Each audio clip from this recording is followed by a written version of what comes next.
pessoal, belezinhas? Aqui quem fala é o Danilo do Pikachu e sejam bem-vindos a mais um vídeo aqui no canal, pessoal. Hoje nós iremos fazer aqui uma nova série, né? E no caso é uma nova série de videoaulas para vocês, né? Sobre o conceito de várias matérias, né? Como matemática, física, química e outras matérias. Hoje nós iremos fazer de uma videoaula de matemática, só que desta vez falando da função do segundo grau. Que provavelmente esse slide não foi meu, tá? Não fui eu que criei esse slide, é slide do governo de Pernambuco, né? No estado de Pernambuco.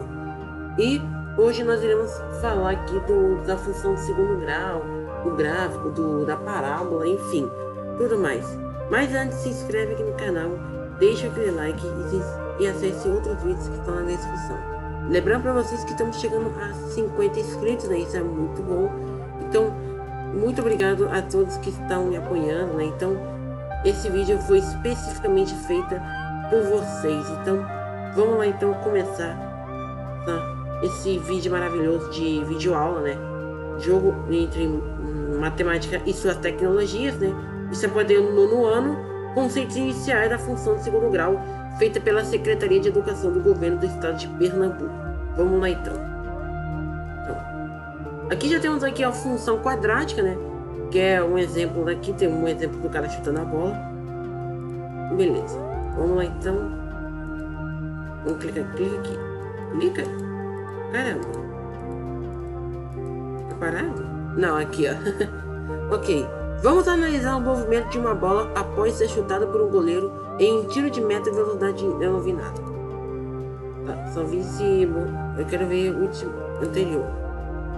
Deixa eu ler de novo. Vamos analisar o movimento de uma bola após ser chutada por um goleiro em um tiro de meta, velocidade inicial de 72 km por hora.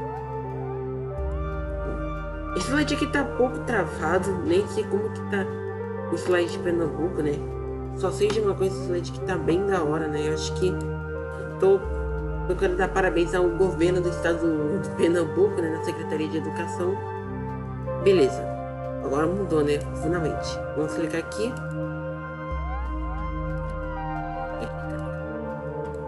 Aqui, beleza. A altura da bola varia em função do tempo. Veja a tabela a seguir. Vamos lá então, que vai aparecer a tabela agora. Beleza. A altura aqui tá 15 metros, o tempo de 1 segundo. Caramba, volta. Com o tempo de 1 segundo. Se a altura for 20 metros, vai 2 segundos. 15 metros e 3 segundos. E 0 metros, 4 segundos. Vamos lá então. Essa é a função quadrática. Beleza. Note, a bola ganha altura até 2 segundos depois perde a altura, chegando ao chão novamente no instante de 4 segundos. A função que fornece a altura, neste caso, em função do neste caso, em função do tempo, é dada por h igual a 20t menos 5t ao quadrado. Esse aqui é um conceito, né, da função quadrática, né, para vocês. Então, isso não interessa, né, cara? O que interessa é a função do segundo grau que vai mostrar vocês. Então, vamos lá. Vamos lá então. Deixa eu ter que pausar aqui imediatamente. Galileu foi provavelmente o primeiro a observar que um objeto em queda livre percorre distâncias proporcionais ao quadrado de tempo percorrido. Isso aqui é só função quadrática, tá, pessoal? Que provavelmente eu acho que não interessa, né? Ou interessa um pouco, mas acho que agora não interessa. Agora sim, começando aí a função do segundo grau, a definição aí dessa função. Vamos lá. Então, clica aqui. Chama-se função polinomial do segundo grau ou função quadrática qualquer função f de r em r dada por uma lei da fórmula. Esse aqui é muito bem conhecido, né? Porque essa fórmula é da equação do segundo grau, né? Que é o x igual a f, que é o x igual a ax ao quadrado mais bx mais c. Esse aqui é o x Sim, né? Esse cálculo aqui, começando do ax ao quadrado, você já sabe que é a fórmula do segundo grau, né? Que é a equação do segundo grau, que ao invés de ser o y é a função. Na forma com A, B e C em números reais, né? E o A é diferente do zero.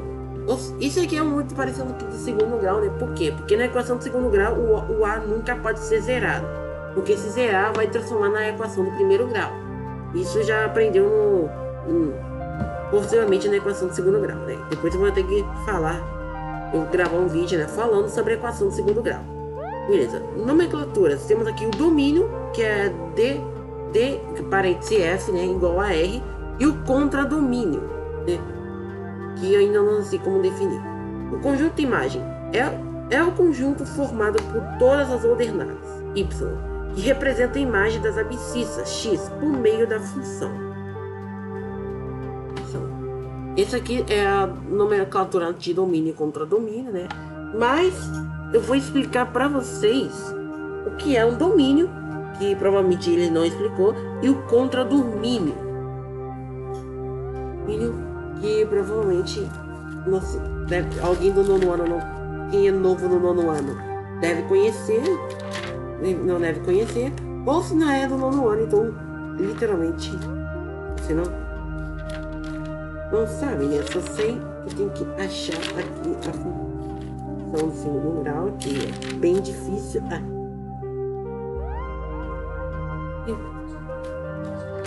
Foi. Beleza, vamos lá. Então, temos o domínio da fração. O domínio da fração é o conjunto dos valores que x pode assumir, ou seja, as abscissas. Tipo, o domínio é quando que um x pode assumir qualquer número real. Que possivelmente, né, por exemplo, o domínio da fração.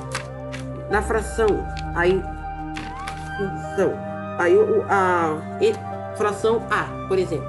Aí o x pode assumir qualquer número da função A. Isso que vamos. E o contradomínio é possíveis valores que o variável y, que são as ordenadas, pode assumir. Então, o contradomínio da fração B. O y, as ordenadas, que no caso é o y, pode assumir possíveis valores do conjunto B. Isso, por exemplo, o conjunto B foi dar menos 3, menos 1, 0, 1, 3, 5, 7. E o y só pode assumir os possíveis valores que ele pode assumir. Os possíveis valores que ele acha, os valores que o y acha possível, eles possam, né, assumir. Beleza. Identificação de coeficientes da função quadrática. 2x ao quadrado menos 3x mais 5 é igual a 0. Eu esqueci. Beleza. A é igual a 2, b menos 3. Isso aqui também é do segundo grau, né? E aqui, ó, tem esse aqui negativo. Esse aqui já foi também, né? Muito bom. Zero da função. Vamos lá então. Zero da função ou as raízes da equação são os valores de x que anulam a função. Ou seja, são raízes, né, que os valores de x podem anular essa função, ou seja, eles podem anular a função de segundo grau, tornando-a uma equação igual a zero, né? A função f, que é o x, é igual a zero, através dos valores encontrados na fórmula de Bhaskara, que provavelmente deve conhecer, né? Que é x é igual a menos b, mais ou menos raiz de delta dividido por 2a. Essa fórmula que está aqui é a fórmula de delta. Beleza. O discriminante representado pela letra grega delta, que todo mundo já deve conhecer, que é a fórmula, né? Meu Deus do céu. Então, mostrará a quantidade de raízes reais da função quadrática da fórmula abaixo. Essa daqui. Beleza. Não, pode ser mesmo assim. Vamos pensar que vem voltando, né? Que provavelmente acabei de ter uma ligação agora, né? Não sei quem é essa pessoa. Mas beleza, vamos continuar. Bom, vocês lembram muito bem que provavelmente, né? A gente falou da função, da definição da segundo grau, das raízes da função, enfim, da delta de Bhaskara e fórmula, e beleza. E temos aí várias coisas no delta, e provavelmente vocês já sabem, né, o que a pessoa sabe, né, no segundo grau. Que é o seguinte: se delta for maior que zero, terá duas raízes reais e diferentes. Isso. Ou seja, se tiver duas raízes, né? Tipo, se aparecer um tipo delta igual a 64, aí vai ter duas raízes, né? Vai ter duas raízes, só que duas raízes diferentes. Que no caso é o x1 e x2 que você deve ter aprendido, né? Beleza. Se delta for menor que zero, ou seja, se o delta for negativo, não terá nenhuma raiz real, ou seja, não terá nem raiz. Isso. E aí na pior que isso aqui tá errado, né? Se delta igual a zero, tá escrito que duas raízes reais e iguais, na verdade não são na verdade o que tá querendo dizer é que se delta for igual a zero, vai ter somente uma raiz. Aí, ou seja, a função só terá uma só raiz. Então, pelo que vocês vão ver aqui, ó, esse aqui, para quem não sabe, é a parábola, né? Que no caso é aquela curvinha que vai definir a função do segundo grau. Esse parábola, né? Essa curvinha é a parábola, né? Que possivelmente ela é representada na função quadrática. Pela função quadrática, né? Que eu sabia, pelo plano cartesiano, por uma curva que é essa parábola aí. E essa curva, que é a concavidade, né? A concavidade da curva será definida pelo coeficiente A. Ou seja, se o A for positivo, se o A for maior que zero, a parábola será voltada para cima, ou seja, virará 1. A carinha feliz. Ou você queria dizer. E se delta for menor que zero, né? Não, o delta não. O A for menor que zero, né? Ou seja, o A for negativo, a parábola vai estar com a carinha triste, ou seja, vai a carinha voltada para baixo. E beleza.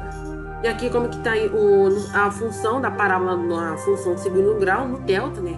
E tipo, o delta maior que zero vai ficar passando sobre a linha, ou seja, ele vai, como que tem duas raízes, ele vai ser cortado a parábola. Se for menor, vai ser assim, né? Flutuando igual um balão. E se for igual a zero, só vai dar uma toquezinha. A mesma coisa acontece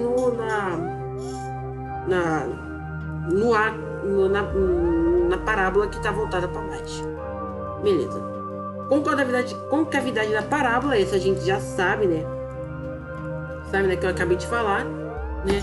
Isso, eu falei que tudo isso aqui é denominado pela letra A, né? Beleza. Concavidade para cima, concavidade para baixo. Beleza. Termo independente. Ok. Isso aqui provavelmente é o termo independente. Aí tá ali as ordenadas e as abscissas, né? E aqui tá o nosso querido parábola, né? Que provavelmente o A é positivo. Então, beleza. Esse aqui é o C. Tá aqui, esse é o C. Bom, tá. Esse C aqui, né? O C que tá na turma é o termo independente, né? Que vocês sabem, né? Que é nossa equação de segundo grau, que o A não pode ser dividido por zero, o B é também coeficiente também, o A e B são coeficientes, porém o C ele é diferente, ele é um termo independente. E na função de segundo grau é o ponto em que a reta toca no eixo das ordenadas, ou seja, é o ponto onde a parábola vai ser tocada. Então é o ponto onde a parábola é tocada. Exemplo, tipo assim, se y for x ao quadrado menos 2x mais 4, ficaria assim. E o 4 vai estar aqui, literalmente.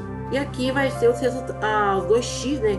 Que no caso seria as duas raízes possíveis, né? Que o delta possivelmente é o maior que zero. Fique ligado, vamos lá. Então, fique ligado nesse quadradinho aqui. Beleza. Se C for maior que 0, não sei muito bem, mas acho que esse aqui é maior, né? Não sei muito bem, é maior. Literalmente. Se C for maior que 0, a parábola conterá o eixo Y acima da origem do plano cartesiano. Isso, ou seja, vai ser cortada acima. Se C é igual a 0, a parábola cortará o eixo Y na origem do plano cartesiano. Ou seja, vai no meio, entre as duas, né? Você faz ali as retas ali, aí tem aquele pontinho, então é o 0. Mas o C pode ser só se o C, né? Provavelmente tem que ser igual a 0. E se o C for menor que 0, negativo, a parábola cortará o eixo Y abaixo do plano cartesiano. Então, tipo, o eixo Y é como se fosse a mesma coisa das abscissas, né? Tipo, embaixo é negativo, em cima é positivo, essas coisas. Parece um termômetro. Mas beleza. Vértice da função. O vértice da função, ou até coordenada do vértice. Vamos lá então. O vértice é um ponto muito importante na parábola, pois por meio dele obtemos informações significativas. A ordenada YV, né, do vértice, admite valor mínimo ou valor máximo. Ou seja, essa ordenada YV, tipo assim, eu vou dar um exemplo. Você, por exemplo, joga uma pedra para o alto. Essa pedra atinge um ponto, e esse ponto é o ponto máximo. E outro exemplo também, se você mergulhar para baixo, né, que é um negócio positivo, ele vai atingir o ponto mínimo. Ou seja, essa ordenada YV é quando serve tanto para admirar o valor mínimo quanto para definir o valor máximo. E essas coisas. Vamos passar aqui. Se A for possivelmente menor, é maior que 0, com cavidade voltada para cima, então a função admite o valor mínimo, como que eu tinha dito no exemplo. Beleza, esse que é o valor mínimo, tá? Se A for negativo, com cavidade voltada para baixo, então a função admite o valor máximo, que eu falei daquela da pedrinha. Então tá aí os dois exemplos. Tá, vamos lá então mais vértices. Agora eu falei que vai do coordenado do vértice, então vamos lá então. Essas são as coordenadas do vértice. Ponto mínimo e ponto máximo. Beleza. Vamos mostrar. Em qualquer caso, as coordenadas do vértice são dadas por... Vamos lá então. O XV é igual a menos B sobre 2A. Ou seja, tipo, vamos chutar se o 2 for, por exemplo, 4. E o A fosse o 1. Aí você tem que fazer, você tá menos 4 de 2 vezes 1. Menos 4 dividido por 2 daria menos 2. Ou seja, o XV vai ter número negativo. Enquanto o YV, você vai ter que descobrir o ponto mínimo e ponto máximo, né? Você vai ter que descobrir o delta, né? Que a equação é menos delta sobre 4A. Mas a mais importante diferença de tudo é que ali em cima, né? A mesma coisa, a única semelhança são o sinal, né? Todos são negativos. Mas a diferença disso tudo é que aqui, ó, o A continua sendo o mesmo, mas aqui, ó, no X você divide por 2. Aqui você divide por 4. E aqui, no XV, tem a letra B, ou seja, a letra B negativa. E o XV você vai ter que descobrir o delta. Ou seja, para você calcular a vértice da função, você vai ter que descobrir tanto B quanto delta. Porque se você não descobrir a delta, você não vai ter que descobrir as coordenadas das ordenadas. Então, beleza. Por exemplo, ó, achar as raízes da função. Tá aqui. Esse é um valor. O valor de C toca o eixo do Y. Ou seja, x1 é o menos 1 e x2 é o 3. Achar o vértice da função. Então, esse daqui que é o vértice da função. O XV ficaria esse aqui, ó, negativo, quando que o número for negativo. Tipo, o troca de sinal, então, ó, 2 vezes 1, 2, dividido por 2 daria 1. E aqui é o delta, né? O delta, quando o delta for positivo, vai assumir para negativo. E se o delta for negativo, não sei muito bem. tá? Mas acho que eu só sei do positivo. Vai ficar a menos 16 sobre 4 igual a menos 4. Então, o vértice, a coordenada do vértice seria 1 e menos 4. Estudo do sinal da função. Vamos lá, então. Vamos começar. Para se estudar o sinal da função de segundo grau, deve-se adotar o procedimento. Determina-se a raiz da função. Você tem que começar sempre pela raiz da função, porque se você não descobrir a raiz da função, você completamente já errou toda a função, vai ter que começar tudo de novo. Marcam-se as raízes em uma seta. Caso não existam, se tiver positivo, não vai ter raízes suficientes. E analisar a concavidade da parábola, ou seja, se você tem que construir o gráfico, você tem que analisar pela letra A. Se o A for positivo, você botar para cima, e se for para negativa para baixo. E faça-se o estudo do sinal. Esse que é o estudo do sinal da função. Aqui a linha é positivo e aqui embaixo é negativo. Beleza. Análise do sinal da função. Analisar os sinais da função é verificar os intervalos do domínio onde a função tem imagem positiva, negativa ou nula, considerando também o valor de A e o valor de delta. Literalmente esses aqui, tá? Esse daqui que eu vou mostrar no exemplo. Um exemplo: estudar a função de sinal, que é esse daqui. Ó, x ao quadrado menos 5x mais 6 igual a 0. Determine-se a raiz da função. Marcam-se as raízes em uma reta e analisa-se a concavidade da parábola. Faça-se o estudo do sinal. Ou seja, se a função for maior que 0, não sei muito bem, acho que é maior que 0, é maior que 0 mesmo. Maior que 0, para x menor que 2 ou x maior que 3. E x foi igual a 0, para x é igual a 2 ou x é igual a 3. E se a função for negativa, a função para 0, para 2 menor que x e menor que 3. Esse que é o estudo do sinal. Construção de gráficos. Esboço do gráfico. Para construir um gráfico de uma função quadrática, deveremos ter esse aqui, que é a linha das abscissas e as ordenadas, a parábola, que provavelmente será definida por letra A. Aí já é concavidade, o ponto C, zeros e o vértice. Esse que é a construção do gráfico segundo grau. Você tem que descobrir a concavidade, fazer a concavidade, descobrir o ponto C, descobrir os zeros, que no caso são as raízes da função, e por fim descobrir o vértice. Beleza. Vamos a partir de 2 exemplos para fazermos algumas generalizações. O exemplo 1, vamos começar por y igual a fx igual a x ao quadrado menos 4x mais 3.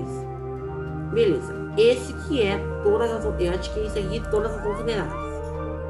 E assim como ficou. Ficou o ponto C marcou no 3. Aqui são as raízes da função. E provavelmente não temos nenhuma vértice. Exemplo 2, vamos começar. Esse é incompleto. Tá? Essa é a versão incompleta, porque aqui não temos no B, só temos aí o A, que provavelmente é negativo, e o C, que é o 4, ou seja, então essa é a versão incompleta sem o B. Tem outra incompleta que também já estudaram, que é a sem o C, né? O C é igual a 0, e aqui o B é igual a 0, ou seja, mesma coisa. Tá aqui o resultado, tá? Esse é o exemplo 2. Beleza. Em resumo, beleza. Para construir o gráfico de uma função de segundo grau, basta seguir os seguintes passos.